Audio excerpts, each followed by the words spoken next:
Alors désolé, le cadre était très bien, et puis on a décidé de m'appeler pendant que j'étais en train de tourner mes vidéos, et donc j'ai dû stopper, et j'ai dû réappuyer sur la caméra, et puis bah, le trépied ne se cadre plus très bien, donc je suis un petit peu à la verticale, à la dessus-arc.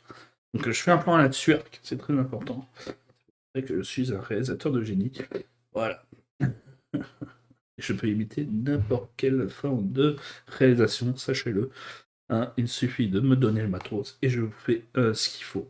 Et donc, nous allons parler de manga parce que, en vrai, je ne fais que me la péter. Et je vais vous parler de Blue Lock tome 7, parce que Blue Lock tome 7, bah, c'est aussi de la balle. C'est aussi de la balle. Et en fait, bah, je vous avais parlé que le manga était en train véritablement de vriller sur un petit côté technologique, cyber fiction, avec de la science-fiction, des robots et compagnie. Et bah c'est bien, ce tome, bah, il est très bien le tome 7 parce que bah, on revient un petit peu aux fondamentaux des personnages, peut-être parce qu'on ne raffronte plus justement les personnages les plus forts du Blue Lock. Là, voilà, par rapport au dernier tome, on a vraiment l'impression qu'il y avait vraiment une énorme démonstration. On retombe sur des personnages un petit peu moins forts et qui derrière donc bah, vont offrir des combats un petit peu plus réalistes, un petit peu plus crédibles et un petit peu plus rapides. Et avec des explications beaucoup plus logiques aussi. Donc il y a ce côté un petit peu plus plaisant de voir des vrais matchs de foot qu'on avait un petit peu perdu avec l'autre qui était juste un petit côté complètement surréaliste. Et je suis en train du genre à penser que justement, étant donné que nous faisons progresser les héros, lors du match retour avec les plus forts, on sent que ça va revenir, ce combat, ce match-là. Ça va, le match retour va se faire, mais avec une nouvelle équipe, puisque avec le système qui est offert, bah, les équipes changent tout le temps. On sent que ça va offrir donc un nouveau challenge, un match retour. Voilà, sachant que il y a un petit passage court qui dit qu'ils attendent justement le retour des autres. Enfin, un des personnages attend le retour des autres.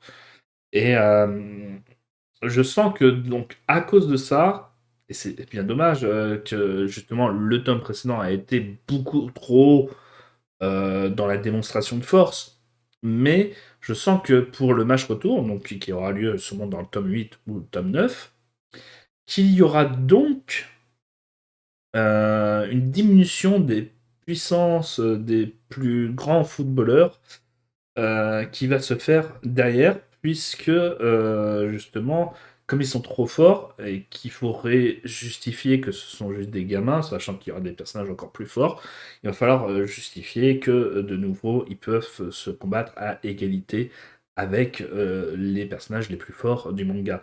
Donc il va y avoir un petit peu un effet yo-yo, je trouve, dans le rapport des forces qui va s'opérer dans les prochains tomes, qui, qui est véritablement pénalisé par ce tome 6, mais qui va beaucoup mieux, je trouve, grâce à ce tome 7.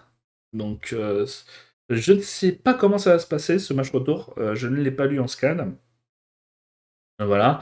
Mais ça va être difficile d'aller plus loin si il ne diminue pas la force des antagonismes introduits dans l'arc précédent. Plutôt dans le tome précédent, pas dans l'arc. Enfin, quoi que tu diras, c'est. Là, pour l'instant, on est dans le même arc. Voilà. J'espère que les gens m'ont compris, parce que moi-même, je ne me comprends pas toujours. Mais c'est très important. Mais encore une fois, donc, comme je vous l'ai dit, Blue Lock, le tome 7, ça reste une meilleure cam que le tome 6 qui m'avait un petit peu perdu. C'est pour ça que j'avais décidé d'ailleurs de lire les scans où on en était pour voir si justement on était vraiment véritablement perdu dans ce manga ou si on se retrouvait véritablement connecté. Et il semblerait que ce soit le cas, on se retrouve de nouveau connecté avec un certain réalisme, et ce malgré des épreuves un petit peu science-fiction. Mais voilà, on se retrouvait pas avec des personnages, bah, Katen Tsubasa tiers, tu vois, si tu m'as compris. Et Katen Tsubasa, style la fin du récit, quoi. Les gars, ils sont tellement forts que ça en devenait absurde de se dire que Ronaldo, Cristiano Ronaldo ou Messi pouvaient les battre facilement ensuite dans l'arc de Barcelone. Road to World Cup, tu vois.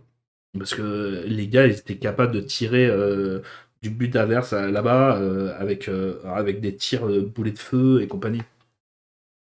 D'où Messi il peut faire ça. Ou Thuram peut. Parce qu'il y a Thuram aussi dans le manga. Je sais plus comment il s'appelle. À chaque fois, ils ont dit d'autres noms, et c'était assez marrant.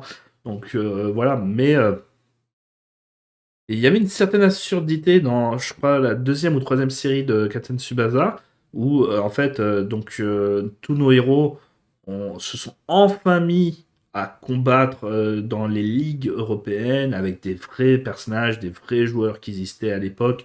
C'était en 2002, si je dis pas de bêtises, ou 2006, où justement donc ils affrontaient des personnages comme Thuram, Cristiano Ronaldo. Il fallait expliquer oui, mais vous êtes des joueurs japonais, donc vous êtes pourris. Oui, mais derrière, voilà, dans la Coupe du Monde enfant, vous avez fait des exploits que même les adultes ils sont pas capables de faire, donc il va falloir justifier ça qu'ils sont totalement nuls. Donc c'était difficile à expliquer. Bah, Blue Lock, là pour l'instant, arrive, pas toujours, hein, comme je l'ai dit, le top 6 est un petit peu un fiasco pour moi dans ce rapport de force, mais arrive à atténuer cet ensemble. D'où le fait que moi je vous dis, lisez Blue Lock, parce que même si c'est pas toujours clair dans les rapports de force, ça reste, en tout cas ça tente de rester crédible, et c'est ça le plus important. Voilà. Donc que de la bonne en ce moment.